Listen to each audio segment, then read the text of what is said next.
পহেলা জানুয়ারি থেকেই বন্ধ হয়ে যাচ্ছে 90 লক্ষ সিম কার্ড। তার ভেতরে কিন্তু আপনার প্রিয় নাম্বার অর্থাৎ আপনার যে কোনো প্রিয় একটি সিম সেটাও কিন্তু বন্ধ হয়ে যেতে পারে। কেন সিম কার্ড বন্ধ হবে, কি কারণে সিম কার্ড বন্ধ হবে, তাছাড়া আপনার প্রিয় সিমটি আপনি কিভাবে এই বন্ধ হওয়া থেকে বাঁচাবেন, সম্পূর্ণ আলোচনা করা হবে আজকের ভিডিওতে। ওকে ভিউয়ার্স, শুরু করছে আজকের ভিডিও। বিটিআরসির সিদ্ধান্ত অনুযায়ী একজন ব্যক্তির নামে যদি 10-এর অধিক কোনো সিম কার্ড থাকে তাহলে কিন্তু সেই সিম কার্ডগুলো বন্ধ করে দেওয়া হবে। এমন হতে পারে আপনি যে নাম্বারটি দীর্ঘদিন ধরে ব্যবহার করছেন সেই যে নাম্বারটি আছে এই নাম্বারটি আপনার 10-এর অধিকে যদি কোনো সিম কার্ড থাকে সেই তালিকায় আপনার পড়ে গিয়েছে।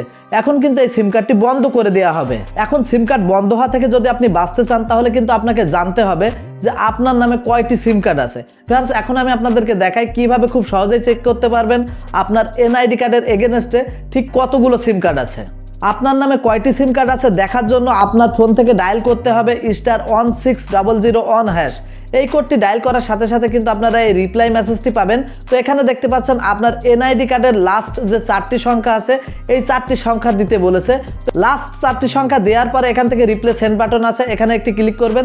এখানে ক্লিক করার সাথে সাথেই কিন্তু আপনি ফিরতি একটি মেসেজ পাবেন এবং এখানে দেখতে পারবেন আপনার এনআইডি কার্ডের বিপরীতে ঠিক কতগুলো সিম কার্ড নিয়ে আছে। ভিত্তি মেসেজে আপনি যদি দেখতে পান আপনার এনআইডির বিপরীতে 10-এর অধিক সিম কার্ড নিয়ে আসে তাহলে কিন্তু আপনার যে কোনো সিম কার্ডের নাম্বার যে কোনো সময় কিন্তু বন্ধ হয়ে যেতে পারে।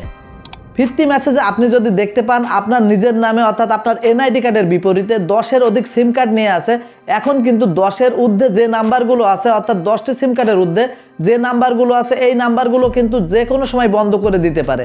এর ভিতরে এমন হতে পারে যে আপনি যে নাম্বারটি সবসময় ব্যবহার করেন সেই নাম্বারটাও কিন্তু বন্ধ হয়ে যেতে পারে। ওকে, এখন আপনার যে নাম্বারগুলো প্রয়োজন এখন এই নাম্বারগুলো আপনি কিভাবে সেভ করবেন, কারণ আপনার যে কোনো সময় যে কোনো নাম্বার তো বন্ধ হয়ে যেতেই পারে। আপনার নাম্বারগুলো সেভ করার জন্য ধরুন আপনি বাংলালিংক সিম ব্যবহার করেন, রবি, গ্রামীণ, এয়ারটেল যে সিম কার্ডই ব্যবহার করেন না কেন সেই সিমের কাস্টমার কেয়ারে আপনাকে চলে যেতে হবে। অবশ্যই সঙ্গে করে আপনার এনআইডি কার্ডটি নিয়ে যাবেন এবং আপনার যে নাম্বারটি আপনি বন্ধ করবেন অর্থাৎ অপ্রয়োজনীয় যে নাম্বারগুলো বন্ধ করবেন তাদেরকে বললে অবশ্যই সেই নাম্বারগুলো তারা খুব সহজেই বন্ধ করে দিবে। তাছাড়া পহেলা জানুয়ারি থেকে আপনি যদি নতুনভাবে সিম কার্ড কিনতে চান আপনার একটি এনআইডি কার্ডের বিপরীতে আপনি সর্বোচ্চ 5টি সিম কার্ড কিনতে পারবেন।